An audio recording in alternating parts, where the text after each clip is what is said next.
umbusi uyavuka ngefestive kuba neingozi zikamoya. Ilesi sikhathi bafundisi la khona intombazana ikhulelwa ngayi ngoba iqedelwa isimilo, kodwa umoya wombusi.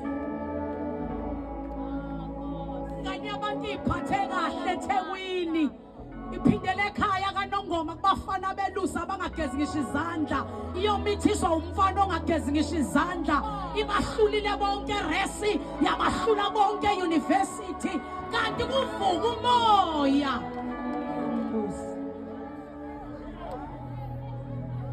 Awumubi wena nethi izinto ikwehlela ngoDisemba ngoba kusuke kuvuka umoya wombusi. Kodwa ngicela ukuqaphelisa sivika ingozi. Ngicela ungithinta sejajana operation vika ingozi. Vika ingozi. Phela ingakho ngefestive shibe wonke umuntu unemali, ngisho usebenza emayini uba nemali, ngoba bonke usathane wenza ukuthi ipackage yebonus bayithole makuzoba ifestive, ukuze nalohola kancane phakathi nonyaka abe nemali.